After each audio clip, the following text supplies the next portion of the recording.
In our first story, Chairman of the three-member committee probing the Ejura killings, Justice George Kumsin, has said testimony of Love FM's Erastus Donko as the public hearing is not stupid.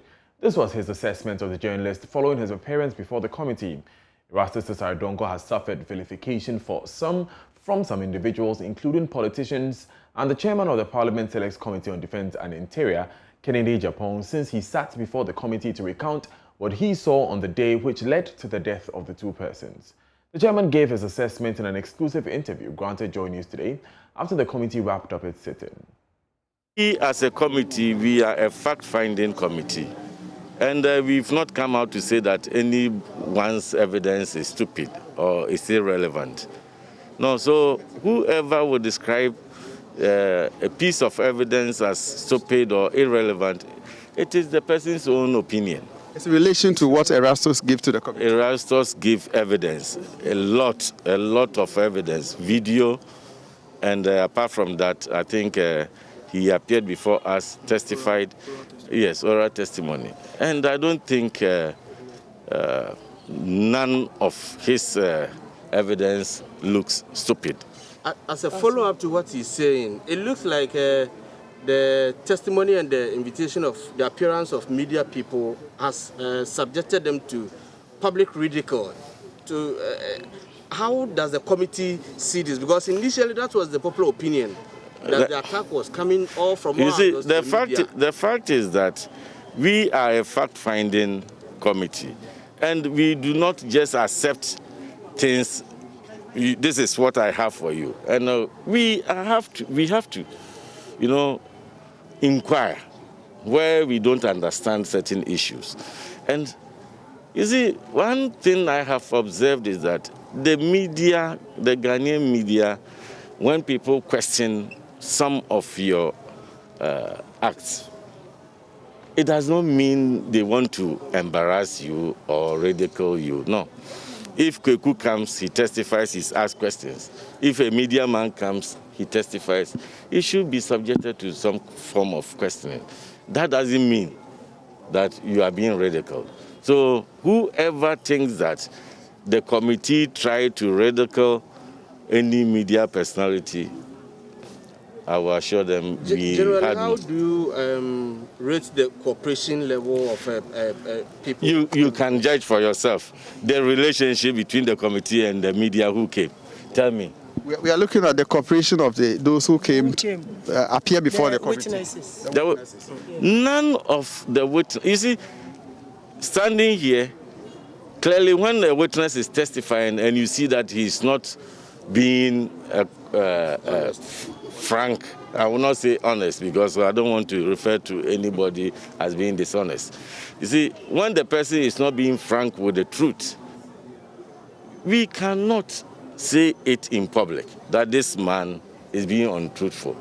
We will ask one or two few questions to determine the veracity of your statement. But I believe every witness who came to us now was truthful.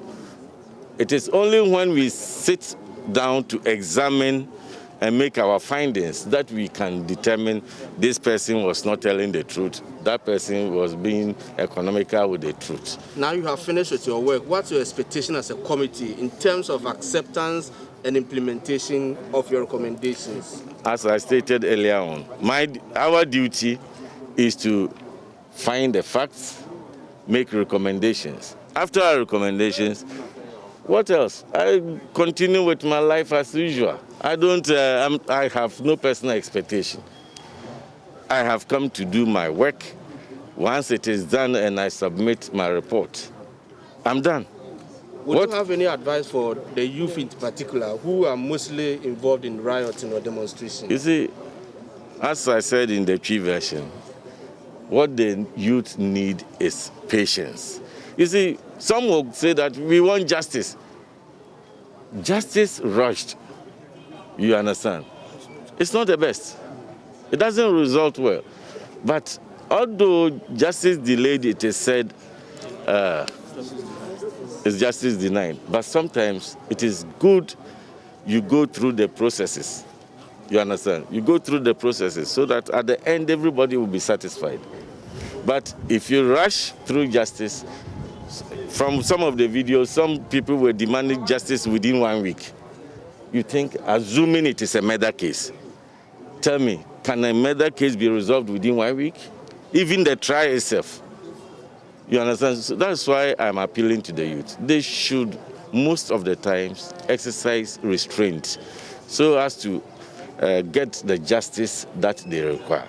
But if you decide to rush things through and you take the law into your own hands, at the end, you don't achieve anything. We took 3 days to review the evidence obtained by way of audio and video evidence. So in all, we have spent 12 days of examining the evidence. In all, we called 22 witnesses, out of which 3 of them testified in camera for security reasons. 19 appeared in public. We have so far received audio evidence, only 1. Video footages tendered 117.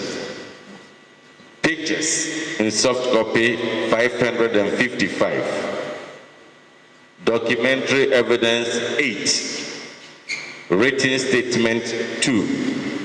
Then we have 2 physical evidence in the nature of spent cartridges.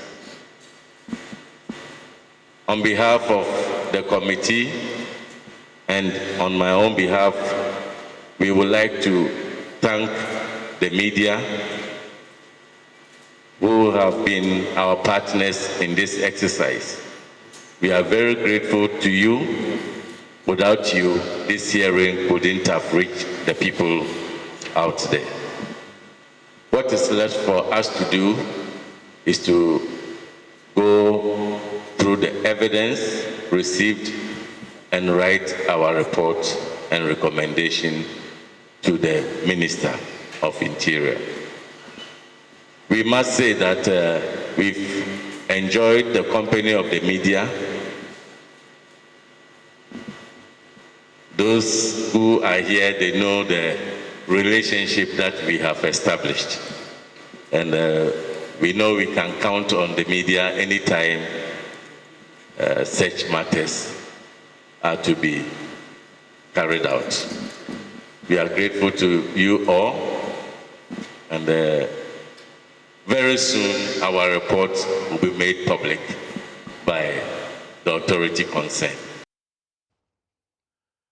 Now, police in the Ashanti region have begun investigations into threats issued on the life of multimedia journalist Erastus Asare-Donkor by Assin Central Member of Parliament Kennedy Agyapong.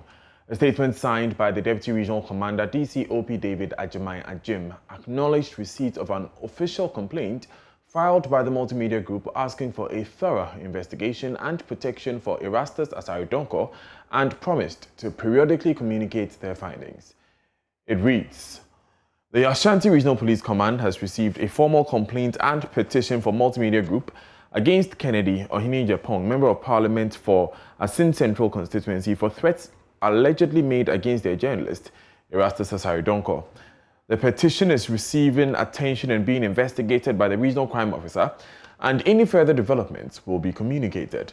The Police Regional Command would like to assure the general public that we are very aware and alive to our constitutional mandate and responsibility. We shall endeavor to protect each and every person in the region, as well as their property. We remain committed to this cause. Let us allow the police to investigate the matter and not to inflame passions and make comments that could ultimately mar the investigations. We also remind the general public of their civic responsibilities and implore each and every citizen to report to the police anything they witness, have knowledge about, and have heard that would assist in the investigation of any case or cases. So please come forward and provide such information through our hotlines 1-8555-191 and 0299-202240. Please accept the felicitations of the command. It's signed Mr. David Ajimai Ajim, Deputy Commissioner of Police, Deputy Regional Commander, Ashanti Region. Now, Parliament's Privileges Committee is expected to come out with clear timelines to indicate how it intends to go about its probe into comments made by the Asin Central MP, Kennedy Japong.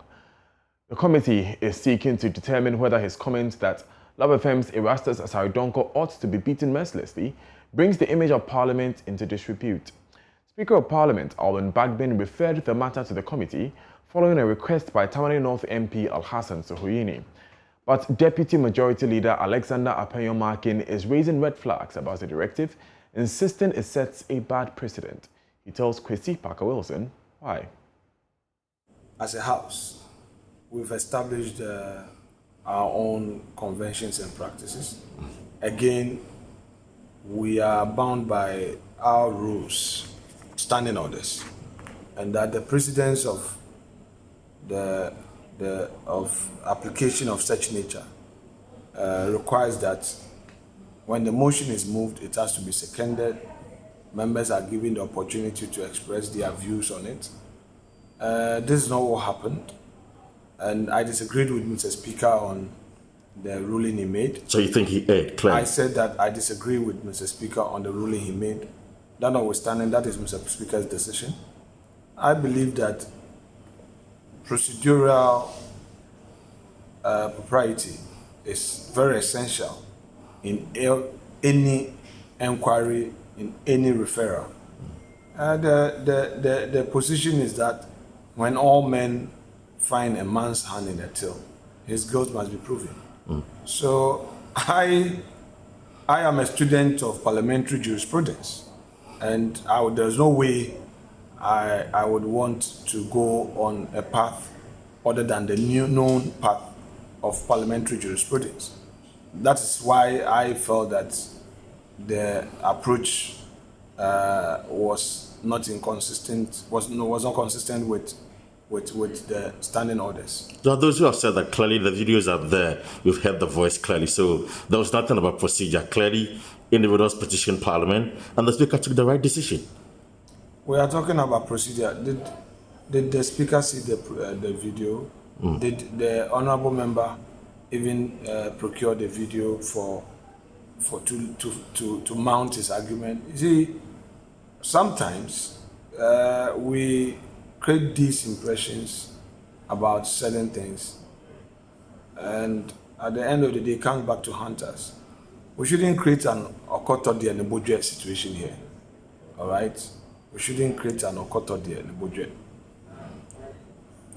A member of Parliament has his own right to make applications to Speaker. Speaker must determine it. It's been determined. Let us see the next step. But I have made my point that let's follow due process. Nobody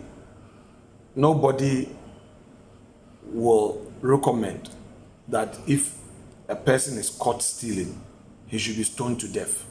You know that. Even if every eye saw him stealing, the law requires due process. So, would a person be wrong if he invites an authority to ensure due process in any matter? I don't think so.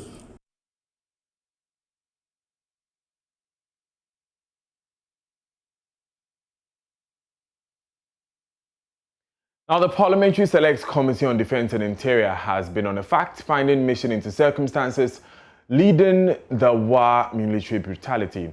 On July 1, 86 soldiers went on rampage and brutalized some residents of the Wa township. The committee, led by its chairman Kennedy Japong, called on the Upper West Regional Minister Dr. Hafiz bin Saleh in Wa. Joy News Upper West correspondent Rafiq Salam reports.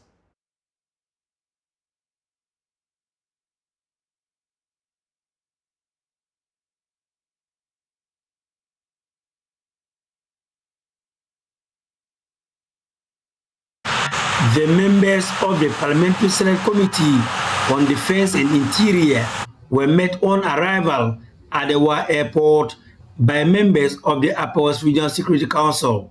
They later rolled into the Wa Township and to the office of the Upper West Regional Coordinating Council, where they called on the Upper West Regional Minister, Dr. Hafiz bin Saleh. Chairman of the committee, as a North Member of Parliament, Kennedy Onyajapong, in a brief remark, stated that they are not in the region to accuse anybody, but it is to get the facts of what transpired on July 1, Republic Day, when 86 young soldiers went on the rampage and allegedly brutalized some residents of Wasa. Incident that happened in Wasa. So we are here to find out what actually happened. We are not here to accuse anybody, but to find out what actually happened and report back to Parliament. We wanted to come, I think, on Monday, but I hear the President visited the region. So the regional minister was not going to make it. We decided to postpone it till today. He said the committee will not be granting interviews to the media as it has a tendency to prejudice the issue. It's a fact finding, so we cannot be granting interviews. With all due respect, we cannot be granting interview to the media, because if we do that, we will destroy the facts and information, because some may interpret it differently. Reported speech, it might be different. So we plead with you that we are not disrespecting, but we want to make sure we get all the facts before we even comment. Upper West Regional Minister Dr. Hafiz bin Sali, on his part, thanked members of the Parliamentary Select Committee on Defense and Interior for the visit. Dr. bin Sali said the Upper West Regional Coordinating Council will do all it can to support them to succeed in their mission.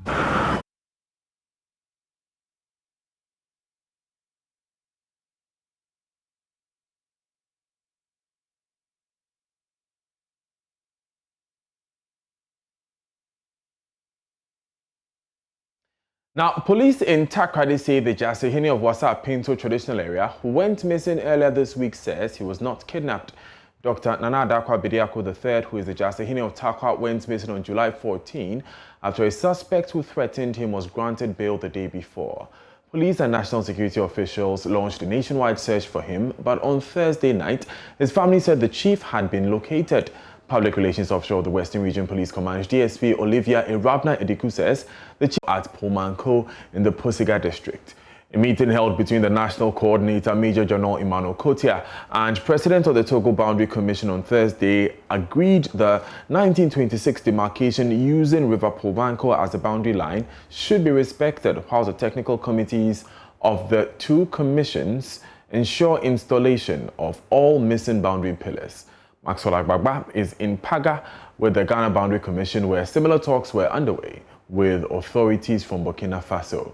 He joins us live. Maxwell, what can you report? Well, Daniel, so currently we are in Paga, where we've had authorities from the Burkina Faso Land Boundary Commission. We had a permanent secretary who was here in that particular meeting with the Ghana Boundary Commission, led by its coordinator, Major General Emmanuel Kotia.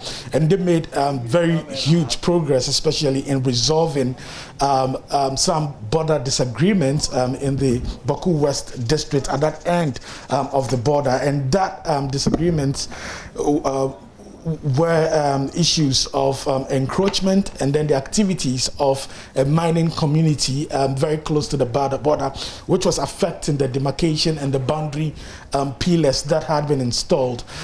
So from here we are told that the team will be going onto the ground, but there have been several talks since morning, and the meeting actually just ended just some meters ago. And the Burkina Faso Land Boundary Commission and then the Ghana Boundary Commission has put up, had come to an agreement to resolve that boundary disagreement. It ended successfully. But just to talk about the meeting that happened yesterday, together with authorities of Togo also, they made huge progress regarding that border disagreement as well. We're told that the technical committee of both commissions would also work hard and ensure that the boundary pillars are clearly demarcated. In fact, earlier when we spoke to the DCE for the Pusiga district, he told us about how, you know, sometimes a white voter tributary, which was there, where people go there to engage in sand winning activities. There was contention over, you know, who should take monies collected from people who come to do sand winning activities there. But all of that has been resolved, and the Ghana Boundary Commission, officials of the Ghana Boundary Commission, are particularly very excited about the huge progress that they are making to resolve these border disagreements, these boundary disagreements with our neighbors, Daniel. Maxwell, was there any indication given about when these pillars would be reconstructed? Well, for now, the technical committees have been tasked to, as soon as possible, move onto the ground to ensure that these boundary pillars are visible enough, are conspicuous enough, and we're told that it should be very soon. They should be on the ground very soon, ensuring that they installed those boundary pillars, Daniel. Now, for the community that you're in, we understand that a lot of these boundary communities literally straddle the borders. They live some of their lives across the border and what have you. Exactly. Tell me about that and how you're observing that in Paga. Well, that really happened, and yesterday when we were getting to the Togo border, that was what we saw. So although these boundaries exist really on paper, in reality it's really difficult because, I mean, there are people who are entering with motorbikes through other parts, you know, but the commission really is not focused on how porous, you know, the borders are. Their main mandate is to make sure they resolve disagreements that arise as a result of, you know, not really clear demarcations with the boundary line. So that is what they are focusing on, and not the porous nature of the borders. Maxwell Agbagba, thank you very much for joining us from Paga. Let's go to Kumasi, and students of the Kwame Nkrumah University of Science and Technology have embarked on a protest against what they call killer increments in hostel costs. Love News Investigations reveals some hostels have increased the cost by 50% in the year. Students have rescinded the decision to go on a peaceful march to the regional office of the rent control in Kumasi. Love News, however, observed increased security on campus. Love News' Nanayao Jima joins us via Zoom with more. Nanayao, so what are we looking at now?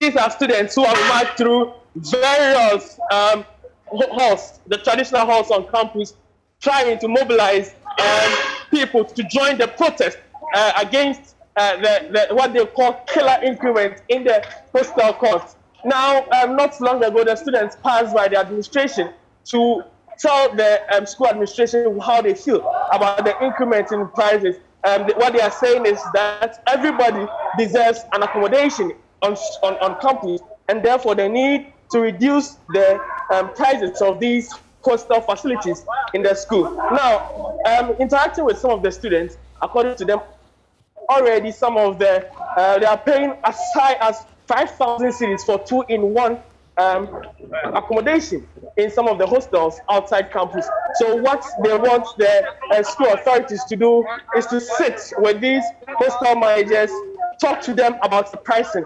and for them to reduce these prices for the students. According to them, they are blaming the school authorities because they say this thing has continued for a number of years, and school authorities have kept quiet about this. So they want the school authorities to take this as important as possible and help them reduce the cost of these hostel facilities for them. At the moment, they are at the Africa Hall, and they are trying to get more students to join the protest. But not as this protest is not like what we witnessed about 2 years ago, where it started with a few number of students, but later it gained momentum. And these students are still struggling to get their colleagues join them, even though many of these students are for the protest, or they are for reduction in the pricing or in the prices of these hostel facilities, but they are reluctant to join. Most of them has taken to social media, especially Twitter, to try and ensure that their voices are also heard. Before joining the students, I spoke to some of the school authorities, and according to the university relations officer, they've heard the plea of these students. This morning, they met the leadership of the students, trying to convince them not to go on the protest. But we have a few recalcitrant students. Even though their leadership accepted not to protest, we had some of the students, defying the directive from their leadership, but they went going ahead to protest. So this is what we are seeing and witnessing now on the KNUST campus. There are a number of security personnel already deployed to the university campus, including policemen. I have counted not less than 30 policemen dotted across the campus. Some have also joined our marching with the protesters, trying to help them or ensure that their security is assured. So we are still on campus. This is the Africa Hall of KNUST. There's no indication that the protest is stopping or they are ending the protest as soon as possible, because they've been to almost every point of this campus, and they are back to where they started from. And these students, speaking to them, have no intention of stopping or ending the protest now. I'm wondering, where's the final point for the protest? Because you say they've already gone to the administration to make their concerns known to university authorities. So where do they end? Where do they plan on ending? There's no indication where this protest will end. And speaking to some of them who are participating in this protest, they are saying that all they need is for their colleagues who are also for this protest to join them and protest. So far, they are telling me they can continue for a month, non-stop, which we all know is impossible. But there's no clear indication where they end this protest. Thank you very much, Nene Aljima, for joining us this afternoon, pardon me. Now, Business Magnate says, Jonah says, the only way to surmount the many problems the country is facing is to put together a government of national unity. This, according to him, is because the country is currently too divided along extreme partisan lines to be able to deal comprehensively with its teeming challenges. Ahead of the airing of our latest episode of Ghana's Greats, which focuses on his life and achievements on Monday, July 19, the distinguished Ghanaian has been explaining why he thinks an all-inclusive government is the best way out. I think one has to recognize that we have made progress since 1992. That said, the challenges that we faced in 1992 pale into insignificance as compared to the challenges that we are facing as a country.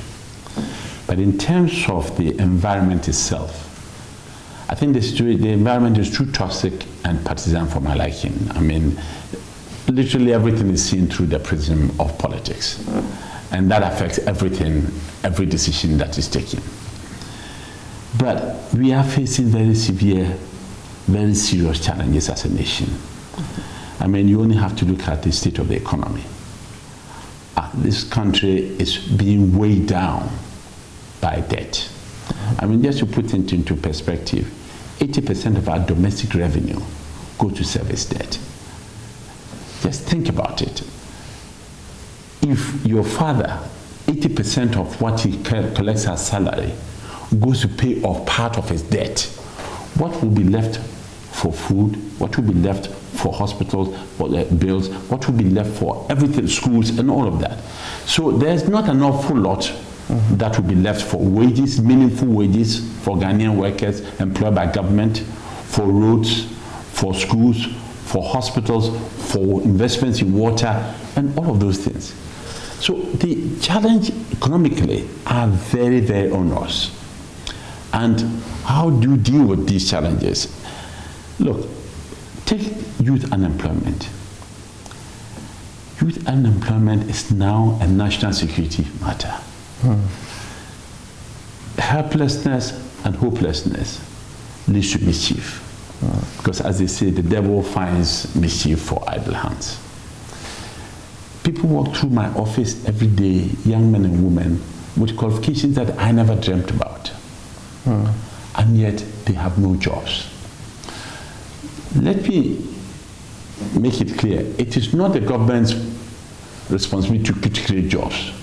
It is the government's responsibility to create the environment which will let you and I invest to create jobs. The full documentary airs on Monday, July 19 on this channel. It's now time for business on Joy News Today with Daryl Kwao. Stay with us.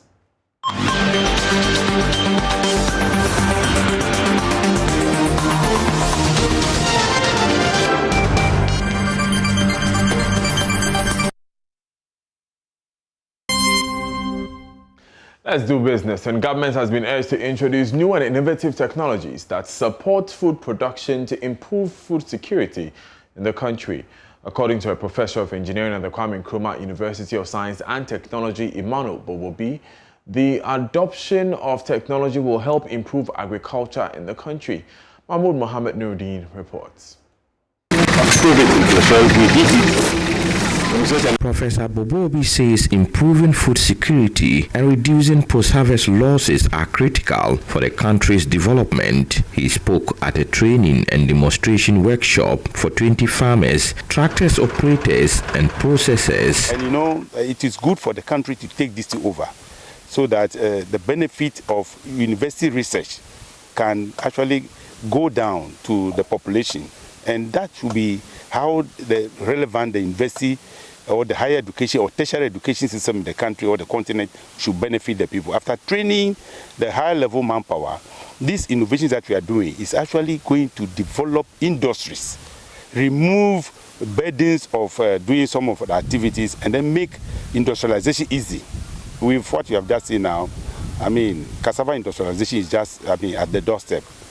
If farmers can all change from planting haphazardly to planting in rows, preferably on ridges, then they can harvest cassava all year round, and those who are processing can have easy access to raw material, and then you can see the multiplier effect along the value chain.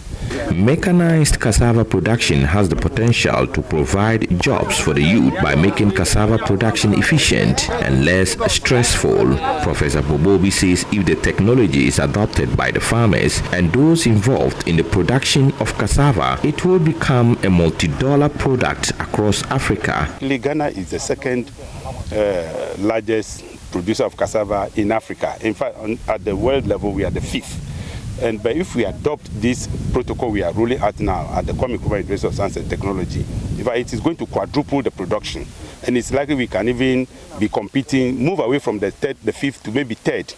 And it will actually promote industrialization of cassava and turn cassava into a multi-million industrial crop. Because there are a lot of products we can get from cassava. Farmers are also being encouraged to adapt the technology for efficient and commercial purposes. I'm Ivan Spineboa. Manpower in the harvesting is more stressful. And I harvested only 5 tubers, but before I finished, I was very tired. And I saw some of the cassava, they break down, so I found some in the soil. But with the machine, it just uproots everything. You don't leave anything in the soil. You don't get even a tuber in the soil. The machine just harvests everything from the ridge. But when I was harvesting with manually, I was having a problem with the cutlass too, because when digging, I was finding it difficult. So I prefer using the machine the next time if I'm farming again. I prefer using the machine to do the harvesting than doing manual harvesting. Yeah. A report by Mohammed Nuruddin.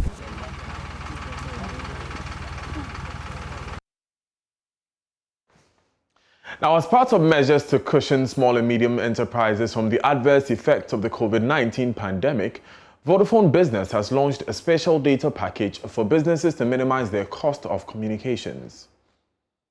Supporting the operations of small and medium enterprises at this time is crucial due to the impact of the COVID-19 pandemic on businesses. As part of measures to reduce the cost of data whilst many organizations work from home, Vodafone Ghana believes such a package will be a game changer. Director, Enterprise Business Unit and Wholesale, Tawa Bolarin, is confident this will help SMEs manage their costs. More than any other time, this is a time when people are looking for value. Everybody is trying to manage expenditure, manage costs, but at the same time, we know it is critical to remain connected.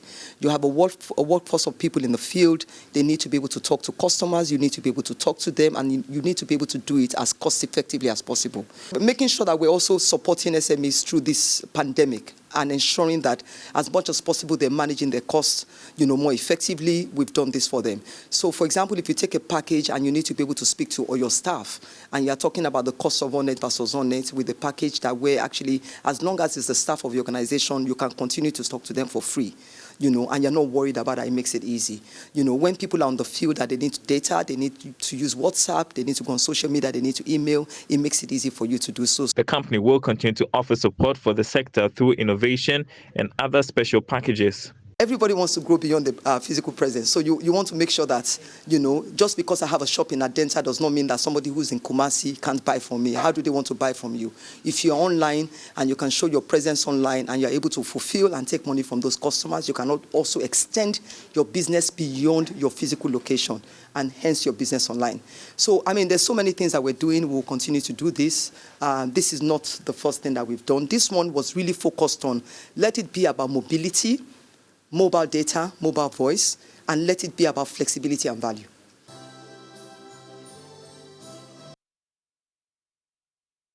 You're live on Joy News today with me, Daniel Daze. There's more after this break.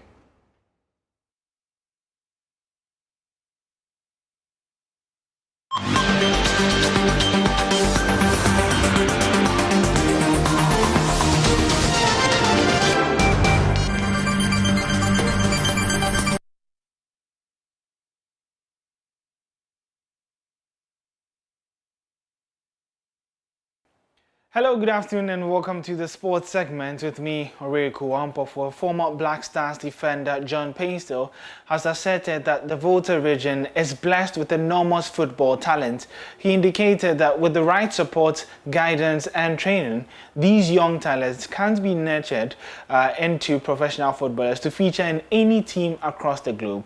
Mr. Pinto was speaking to Joy News after a 10-day scouting exercise organized by the Member of Parliament for Afadjato South, Angela Alawute, with support from the John Pinto Football Academy.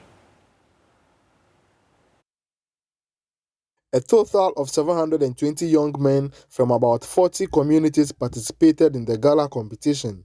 With the help of the technical team of the John Pinto Football Academy, 61 of the players were shortlisted to form the Afadjato Football Club. The newly established club played an exhibition match with the former Black Stars side in the Volta region. The Afadjato Football Club managed to sink 5 goals in the goalpost kept by Memuna to Suleimana of the Black Queens fame. The former Black Stars side, which features Godwin Atram, Ajiman Bedu, Isaac Vossa, Dan Kwe, John Pinto, among others, equalized 4 goals, pegging the final scores at 5-4 in favor of Afadjato Football Club. The Member of Parliament to Afadjato South, Angela Alawute, who is the sole financier of the club, was enthused by their performance. What happened today should tell you that we presented good footballers who made us proud. Out of 720 young men who played the gala, we got 71. Today we have the best 61. So by the grace of God, we now have a team that will be called Afadjato Football Club, and then we will manage it, register for the first division, and then we take it from there.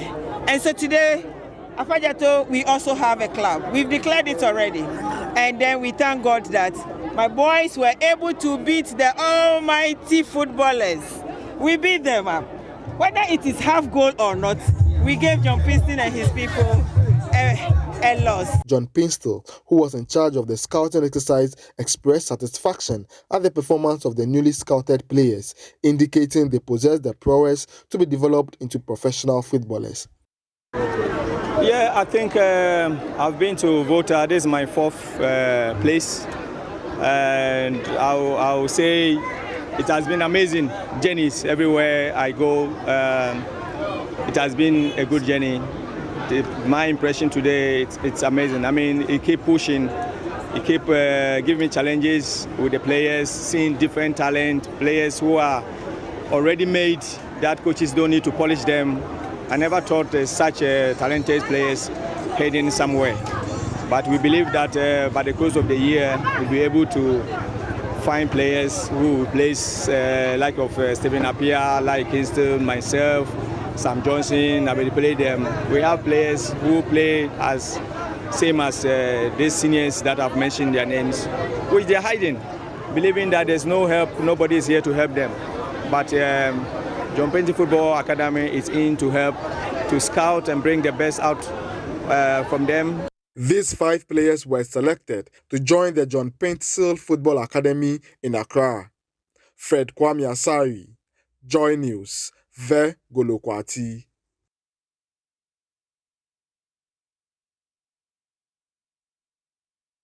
To some more stories where a board member of Heart of Oak, Dr. Nyaho Tamaklo, has told Joy Sports he did not see Coach Samuel Boadu as special at the time they were appointing him. He was speaking to Joy Sports' George Addo Jr. I was saying we didn't really see him as a special figure per se. I remember I had a talk with him, and during our discussions, I was convinced that this is somebody who knows exactly what he's about, and he can work. And now, when he left his previous, club, the day we were expecting him to start work at our end, he didn't turn up. So I was worried. So I called him. I couldn't get hold of him. I asked somebody to get hold of him. And he assured me that he would be in at a particular time, which he came. I think by then he was moving his items from Takoradi to Kumasi and route to Accra. Now, when he came, what I noticed, and I'm somebody who frequents the training grounds a lot, what I noticed was that this is a disciplined guy who knows exactly what he's about. So we gave him that chance and opportunity, and he's proving himself right.